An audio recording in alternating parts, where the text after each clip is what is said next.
I didn't know I'd ever hear my own voice say the words, "Officer, that man you're looking at is my father, and I need you to remove him from my house." But I did. And the worst part wasn't the flashing lights on my front lawn or the way my neighbor's curtains twitched like gossip with eyelashes. The worst part was my dad's face.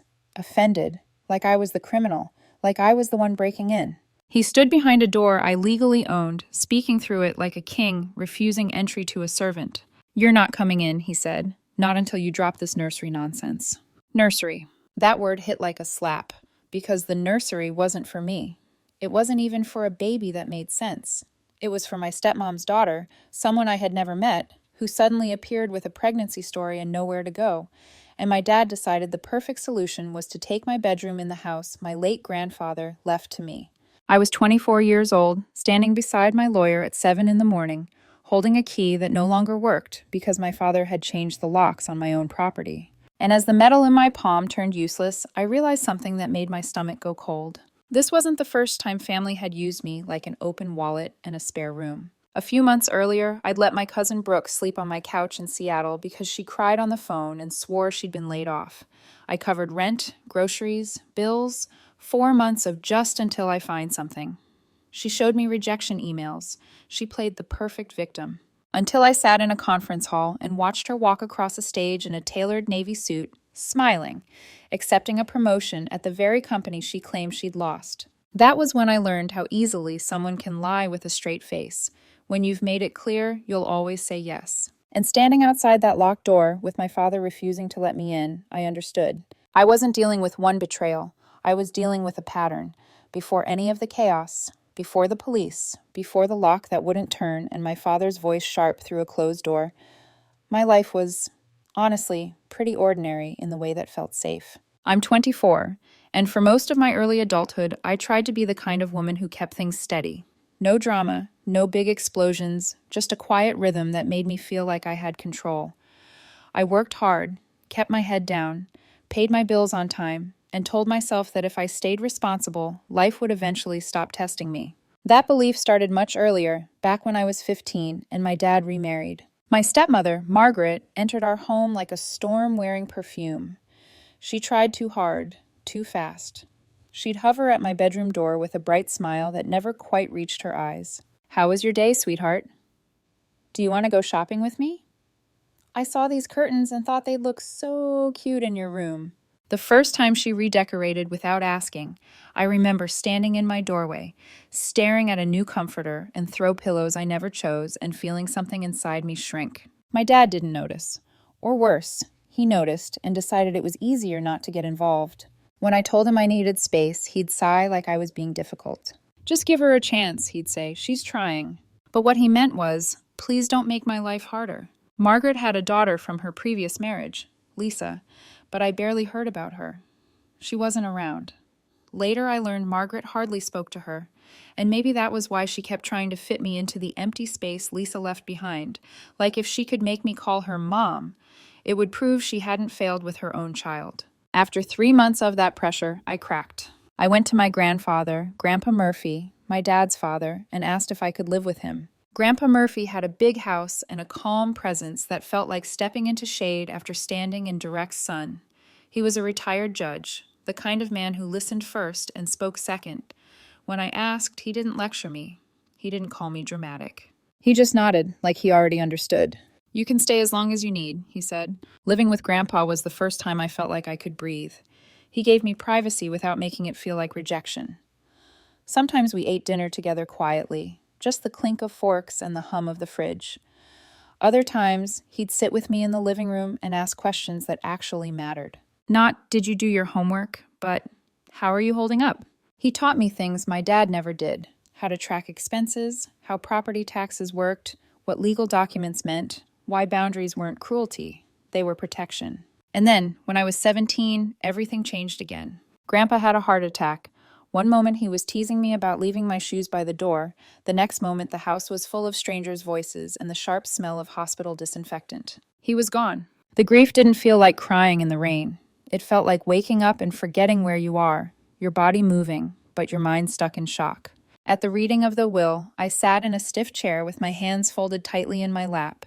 expecting the predictable outcome. Grandpa's estate would go to his son, my father, and maybe I'd get a keepsake. Instead, the lawyer cleared her throat and said my name. Grandpa Murphy had left everything to me. The house we lived in, 2 rental properties downtown, and a considerable amount of money. I remember my dad's head snapping toward me like he'd been slapped. "What?" he said, too loud.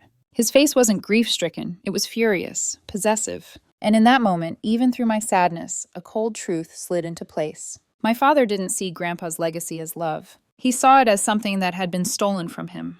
After the will was read, nothing exploded right away. That's how these things always start. Not with screaming, but with quiet shifts, small changes that feel easy to excuse if you don't want to see them. I was still 17, still technically a minor, and even though the house and properties were legally mine, the adults around me treated it like an inconvenient technicality. Instead of asking what I wanted to do, my dad and Margaret announced their plan like it was already settled. "It just makes sense," my dad said one evening, sitting at Grandpa's dining table like it had always belonged to him.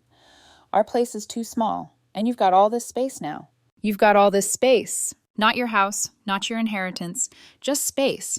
Something empty, waiting to be used by someone else." I didn't know how to argue back then. I only knew how to negotiate. So I agreed to let them move in, under 2 clear conditions. My bedroom stayed mine, and my grandfather's office, where he kept personal items and important documents, was completely off limits. Margaret smiled too quickly when I said it. "Of course," she replied. "We'd never invade your privacy." My dad nodded, already half distracted, like the conversation was over. For a while it seemed fine. When I left for college out of state at 18, the arrangement even felt convenient. They lived in the house, kept the lights on, made sure pipes didn't freeze in winter. I paid the property taxes, insurance, and maintenance without complaint. I never asked them for rent. I told myself this was what family did. That was my mistake. Every visit home, something felt slightly off. Margaret would make comments about how big my room was. Dad would joke about wasted space. Boxes would appear closer to my door. "Just organizing," Margaret would say when I noticed. And then there was my cousin Brooke. Brooke and I grew up together. Same grade, same family holidays, same summers at the lake. Her mom, my aunt, was my dad's younger sister, which meant Brooke was always there, close enough that trust came automatically. By the time I was 24, living in Seattle and working full-time, I was known in my family as the reliable one. The one who helped, the one who didn't complain, the one who always made things work. So when Brooke called me in February, her voice trembling as she said she'd been laid off and was about to lose her apartment, I didn't hesitate. I told her she could stay with me. I told myself it was temporary. I told myself she was family. I told myself this was just another moment where doing the right thing would pay off. The signs were there. I see that now. The way she always had screenshots ready. The rejection emails that looked real but never quite right. The interviews that went okay but never led anywhere. The way she never offered to help with rent but somehow always had new clothes. The takeout she started buying occasionally, even though she was supposedly broke. I ignored my growing grocery bills. I canceled trips. I tightened my budget until my life felt smaller and smaller. And while Brooke slept on my couch, pretending to job hunt, back at my grandfather's house, my dad and Margaret were growing more comfortable, more entitled, more convinced that time alone would turn my inheritance into their home. 2 different situations, same underlying truth. The people closest to me had learned something dangerous. If they framed their needs as emergencies, if they leaned hard enough on family, I would move aside and let them take what was mine. I just didn't know yet how far they were willing to go. The first time my world cracked open, it didn't happen in my grandfather's house. It happened under fluorescent lights, in a conference hall downtown, with a paper cup of coffee going cold in my hand. The digital marketing conference was supposed to be ordinary. 2 days of panels, polite networking, half listening while scrolling through notes on my phone. My company covered the ticket, so I treated it like a professional obligation, nothing more. By that point, Brooke had been living on my couch for almost 3 months. 3 months of me paying everything. 3 months of careful budgeting and quiet resentment I refused to name. 3 months of believing her story because believing it was easier than questioning it. That Friday afternoon, the keynote speaker took the stage, the CEO of a large consulting agency. I recognized the company name immediately, Meridian Strategies. The logo flashed on the screen behind him, sleek and confident. I sat a little straighter, vaguely interested. He talked about growth, expansion, big wins. Then he said something that made the room shift. We want to recognize a few individuals who made this year possible. People started clapping as names were called. Faces lit up on the big screen. Suits, smiles, polished success. Then he said, and from our client services team, recently promoted to senior account director after closing 3 major contracts, please congratulate Brooke Hartley. For a split second, my brain refused to cooperate. I waited for someone else to stand. For a coincidence. For a different Brooke. But then I saw her. She stood up from the front row. Not the couch. Not my apartment.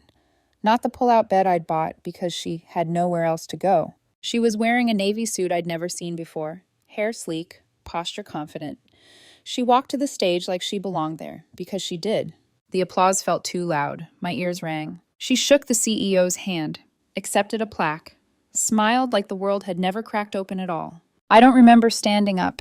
I just remember being in the bathroom afterward, gripping the sink, staring at my reflection like I might find an explanation written across my face. My hands were shaking so badly I had to sit down. She had a job, a high-paying job.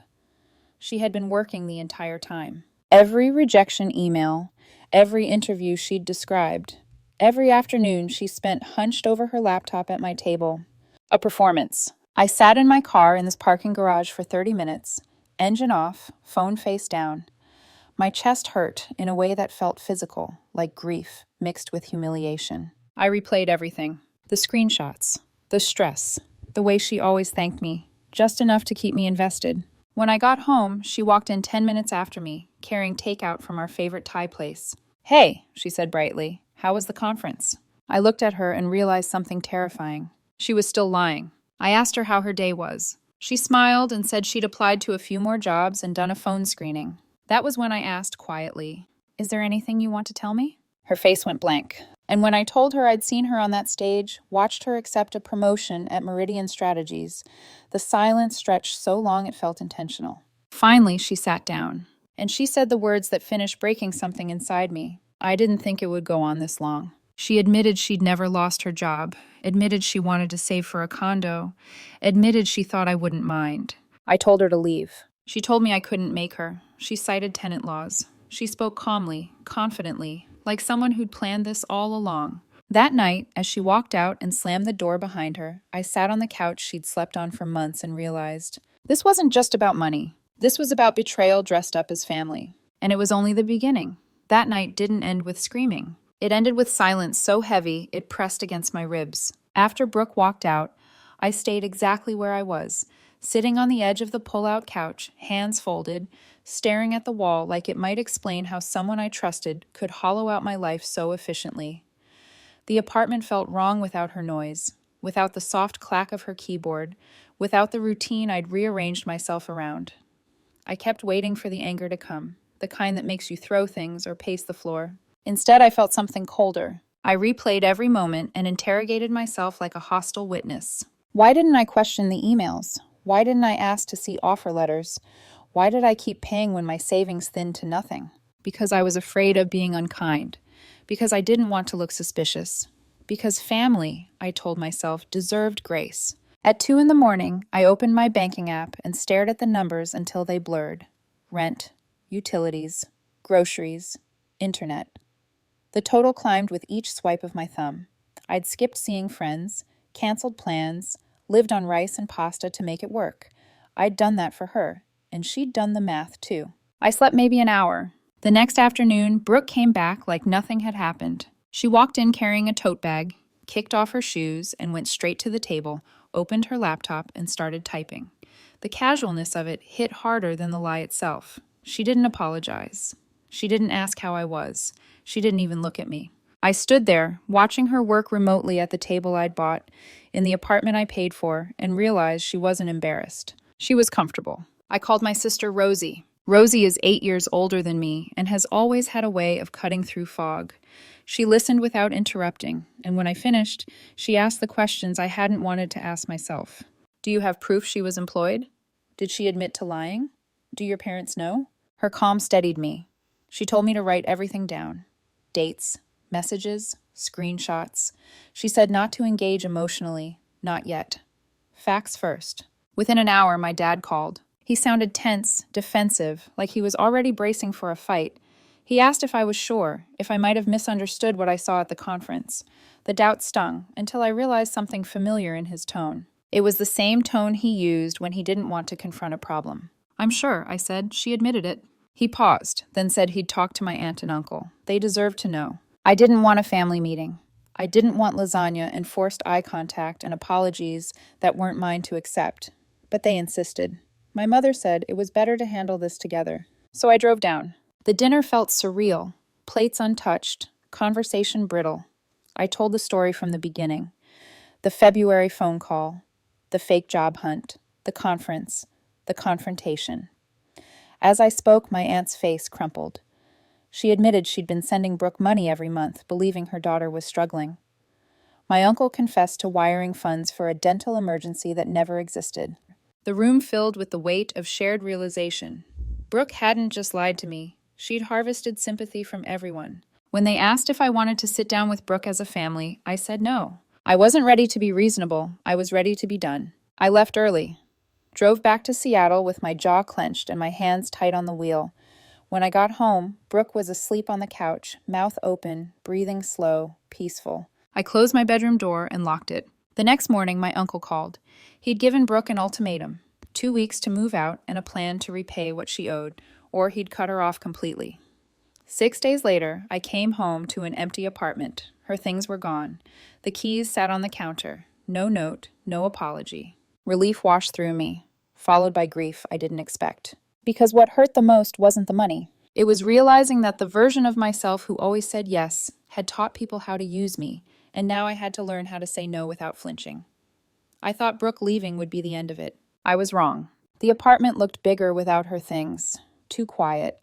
I got rid of the pull-out couch almost immediately, like removing evidence of a crime.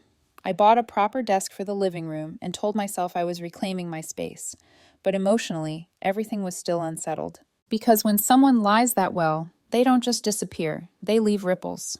A few days after Brooke moved out, my cousin Rosie called me again, her voice careful this time. "There's something else," she said, "and I don't think you're going to like it." She told me she'd been talking to our cousin Rachel, who lived in Seattle too. Rachel had seen Brooke out in March, dressed up, laughing, holding hands with a guy at a nice restaurant downtown. A boyfriend. His name was Connor. He worked in finance. He lived in a high-rise condo in Belltown. I remember sitting down slowly, my knees suddenly weak. Brooke hadn't been homeless. She hadn't been desperate. She hadn't been out of options. She'd had somewhere else to go the entire time. Rachel sent me a screenshot from Brooke's Instagram story. It was from April, the same week Brooke was crying to me about rent, the same week I was canceling my gym membership to save money. The photo showed Brooke and Connor clinking glasses at an upscale restaurant. She was glowing.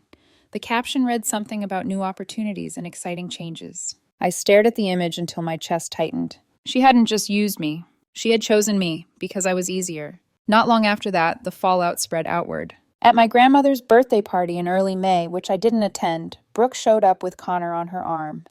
According to Rosie, the room went cold. My aunt and uncle barely acknowledged her. My dad refused to speak to her at all. Brooke apparently tried to act like everything was normal. She laughed too loudly, smiled too hard, and when no one responded the way she expected, she left early, angry, humiliated. Then came the phone call that changed everything again. A man introduced himself as Zachary Barrett, Director of Operations at Meridian Strategies. He said I was listed as Brooke's emergency contact. I almost laughed. I didn't remember agreeing to that, but it tracked. Brooke had always assumed proximity meant permission. He asked questions, calm ones, precise ones. When did Brooke live with you? Was she employed during that time? Was she working from your apartment? I answered honestly. There was a pause on the line. He thanked me and said someone from their legal team might follow up. 10 days later, Rachel called with the update. Brooke had been fired. Not laid off, not quietly let go. Fired. Meridian had been auditing expense reports and found discrepancies. Client dinners that never happened. Business travel that didn't exist. Thousands of dollars reimbursed for meals and transportation on nights Brooke had been at my apartment, cooking dinner or ordering takeout. They discovered she'd also been falsifying timesheets, logging full days in office while working remotely without approval. My confirmation that she'd been living and working from my apartment was the final piece. Connor broke up with her as soon as he found out. I can't be with someone who steals, he told Rachel, especially when she was already making good money. When my aunt called me after that, Her voice sounded older somehow. She said Brooke had moved back to Tiger and was staying in their guest room. She said Brooke was trying to figure things out. I asked about repayment. My aunt hesitated, said Brooke claimed her savings were gone. I didn't believe that, not for a second. Then my uncle did something I didn't expect. He offered to pay me back himself. I told him no. I didn't want absolution through someone else's guilt. I wanted Brooke to face what she'd done. He sent me a check anyway, $1,000. Partial reimbursement. I deposited it, hands shaking with mixed relief and resentment. And just when I thought the drama had peaked, Brooke escalated again. She started posting online. Vague messages about betrayal, about learning who her real family was, about being abandoned in her darkest moment. People commented with hearts and encouragement. I blocked her. I was done letting her rewrite reality. I didn't know yet that she wasn't finished trying to manipulate the story. But I was about to find out. The apartment finally quiet, the pull-out couch gone, the bills slowly stabilizing. On the surface, I thought I could breathe. I told myself Brooke was gone. The checks from my aunt and uncle were small, but they were a reminder that some accountability existed. I tried to sleep, tried to eat normally, tried to pretend that life had returned to my version of normal. But peace is fragile when betrayal runs this deep. I woke in the middle of the night, heart pounding, stomach tight. The silence of my apartment pressed against me like it was trying to force me to see everything I had allowed. I thought about every dinner I cooked, every day I skipped the gym, every trip I canceled, every dollar I spent to keep Brooke afloat. And then I remembered the Instagram story, the celebratory photo with Connor, her laughing, glowing, living her life while I had been bending mine around her falsehoods. I realized fully that I wasn't just angry, I was broken. It wasn't just about money. It was about trust, about believing someone I loved, someone family, could never do this. And they had. They had weaponized my kindness, my reliability, my family ties. Brooke had chosen me as the easiest target because she knew I would help, because she knew I couldn't say no. And my parents, my aunt and uncle, they were silent witnesses for far too long, only reacting when forced. I sat on my desk chair, staring at the wall, thinking about everything. I was lonely, utterly isolated in a city that had felt like home. The betrayal had seeped into my life like poison, infecting my confidence, my judgment, my faith in people I thought I could rely on. I felt small, vulnerable, weak. And then the floodgates opened. I remembered the situation with my father and stepmother, years before, the way Margaret had tried to take my space, to impose herself on my life, the way my dad had quietly encouraged it, pretending to care about my feelings but really only caring about control, the way I had silently tolerated it because saying no seemed impossible back then. And now at 24, I was facing a pattern repeating itself. People taking advantage, lying, manipulating, bending the truth to their convenience. For a moment, I couldn't see a way out. I felt trapped in my own life, a spectator to my own generosity turned weaponized against me. I paced the apartment, fists clenching, fingers brushing the edge of my desk, my walls, anything solid. I hated the vulnerability in my chest, the tears that prickled my eyes without falling. I hated that my instinct had been to trust, to help, to give. I hated that Brooke had learned every weakness and used it, and that my father still treated me like a child, incapable of enforcing my own boundaries. I sat on the floor, back against the couch, and let myself feel it fully. Despair, the complete exhaustion of spirit, the kind of loneliness that has nothing to do with being physically alone and everything to do with realizing the people who were supposed to protect, guide, or support you had failed, or worse, had exploited you. This was the lowest point, the moment before the pivot. I couldn't see how I could hold on to myself anymore, how I could emerge from this without being hollowed out completely. The betrayal wasn't just an event. It had infected my sense of judgment, my family, my trust in everyone. But even in that darkness, a small voice inside whispered a warning. This is not the end. You will not let this define you. You will stand again. I didn't know how. I didn't know when.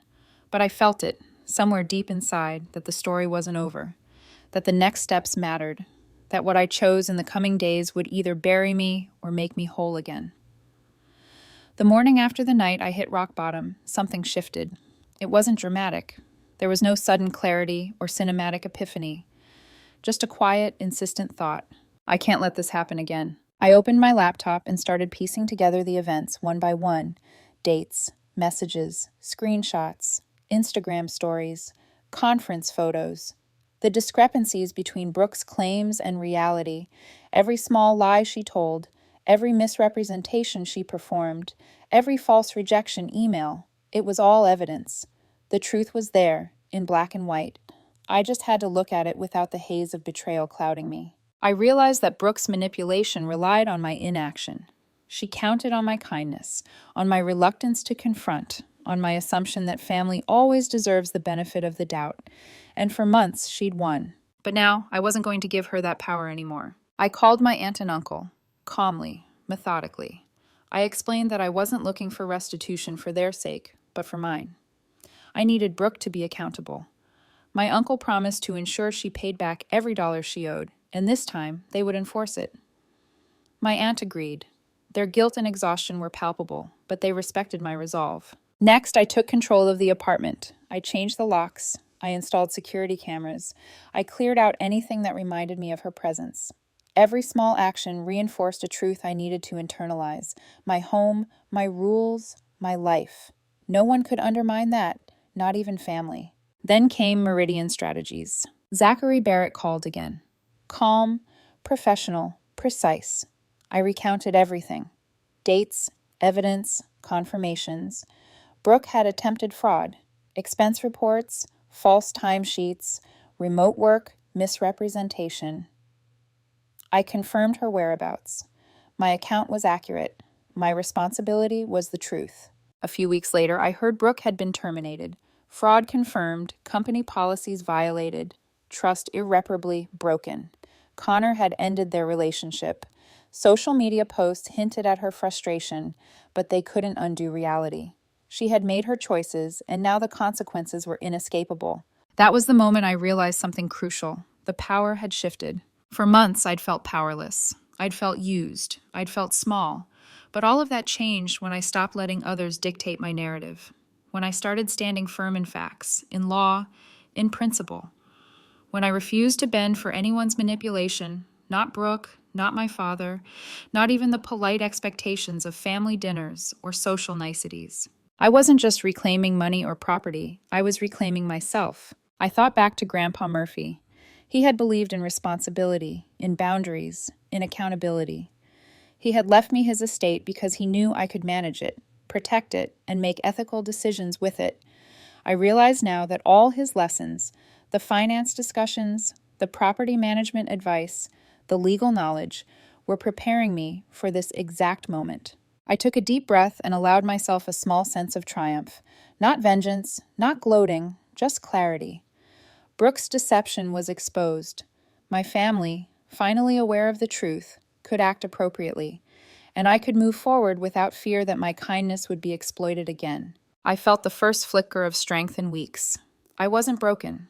I wasn't powerless. I had the evidence, the resolve, and most importantly, the conviction that I wouldn't allow manipulation or betrayal to define me. The turning point wasn't in punishment or confrontation. It was in choosing myself, in drawing the line, enforcing boundaries, and refusing to be anyone's tool. And with that choice, I finally saw a path out of the darkness. Once I stepped into my power, the consequences for Brooke and those around her started unfolding like dominoes. The first piece fell with Meridian Strategies. Her fraudulent expense reports, falsified timesheets, and misrepresented remote work had all been verified thanks to my clear documentation.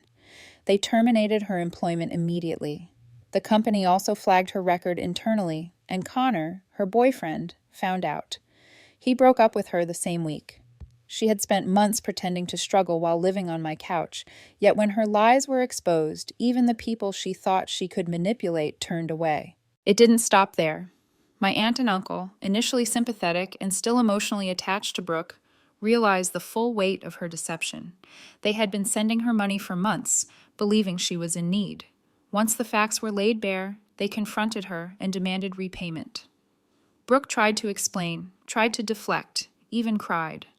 But the calm authority in their voices, combined with the irrefutable evidence, left her cornered. She was forced to acknowledge her actions. My relatives, who had once been hesitant to fully support me over fear of family conflict, finally aligned completely with my perspective. The tiny cracks of hesitation dissolved, replaced with clarity. Brooke had violated every trust in her reach, and I was owed justice, financially and emotionally. Meanwhile, the ripple effects reached the broader family network. My father, ever keen to assert control, tried to minimize my successes, to frame me as overreacting or unforgiving. But this time, his usual tactics failed. I had the evidence, the authority of property ownership, the moral high ground. When he attempted to manipulate others in the family into siding with him over the house or Brooke's behavior, his efforts fell flat. Everyone could see the pattern. He had supported manipulation and deception for years. His credibility, once solid simply because he was my father, crumbled under the weight of his own choices. Brooke's social circles, too, started to fracture. Connor ended things definitively, and mutual friends began questioning her integrity. The polished Instagram life she had curated to cover up her schemes now looked hollow, performative, and dishonest. People who had admired her for her career and charm now whispered about her deception. The fallout was inevitable. Her web of lies could not sustain itself once the truth became public. In the middle of this storm, I quietly reclaimed my life. I changed the locks in my apartment, removed all traces of her presence, and organized my finances to regain control. Every action, no matter how small, scheduling bill payments, rearranging furniture, installing security cameras, was an assertion of autonomy. It was a tangible reminder that while Brooke had manipulated my generosity, she could not manipulate the woman I had become. By the end, I left the family dinner tables and group conversations with calm assurance.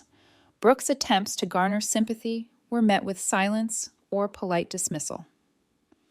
My relatives respected the boundaries I established. My father's manipulations were rendered powerless because I no longer allowed guilt to dictate my decisions. Financial restitution, while only partially received, symbolized more than money. It represented acknowledgement of wrongdoing and the enforcement of accountability. I didn't retaliate with anger. I didn't publicize her failures or post her lies online. The truth, once confirmed, became its own punishment. The fallout was natural and inevitable, and it served as a lesson not just to Brooke, but to everyone involved. Integrity matters, and manipulation has consequences. My calm, measured response, standing firm in evidence, truth, and boundaries, ensured that the story ended with justice, even without vengeance. The apartment felt like mine again. The pull-out couch replaced, the desk in place, the financial strain gradually lifting. And as the dust settled, I realized something profound. The chaos had tested me, but it had also sharpened me. I had seen the worst of betrayal, manipulation, and family pressure, and emerged intact with a clear sense of self, boundaries, and the power to protect what was rightfully mine. Months have passed since the chaos, and I finally feel it, the quiet weight of life reclaimed. The apartment feels like mine again. Every corner a testament to boundaries set and respect earned. The desk replaces the pull-out couch. The security cameras are reminders, not threats. My finances are stabilizing. I can breathe without calculating every dollar or every favor, without wondering if someone I trusted is using me as a stepping stone. Brooke is out of my life. I haven't spoken to her since the coffee shop meeting, where I refused to bend the truth for her benefit. She tried to manipulate my father, Meridian Strategies, and even my relatives, but I stood firm. I didn't retaliate with lies or gossip. I didn't stoop to her level. The consequences she faced were natural, inevitable, and just. She learned what I had learned long before. Actions have repercussions. My relationship with my family, though strained during the fallout, has strengthened. My aunt and uncle acknowledge their role in enabling her, and they've tried to make amends where possible. My father remains distant, a reminder that some patterns cannot be fixed by forgiveness alone. But that distance has been liberating. I no longer feel obligated to sacrifice my peace for someone else's entitlement. The lessons are clear, and I carry them with me every day. Kindness is not weakness, but it must be guided by boundaries. Trust is sacred, and generosity is meaningful only when it is respected. Family is a blessing, but not when they weaponize it. I learned to balance compassion with vigilance, to give without being used, and to stand firm when integrity is at stake. Most importantly, I learned to choose myself, to prioritize my safety, my dignity, and my values over convenience or the guilt imposed by others. Life has a way of testing us, often with the people closest to us, and it is in those moments we discover our true strength. Now I can look forward without fear. The apartment is mine, my career is mine, my boundaries are mine, and the peace I fought for is finally real. This story isn't just about betrayal or family drama. It's about reclaiming agency. It's about recognizing when to help and when to protect yourself. And if there's one takeaway I hope you remember, it's this. Standing up for yourself is not selfish. It's survival, it's strength, and it's the beginning of true freedom.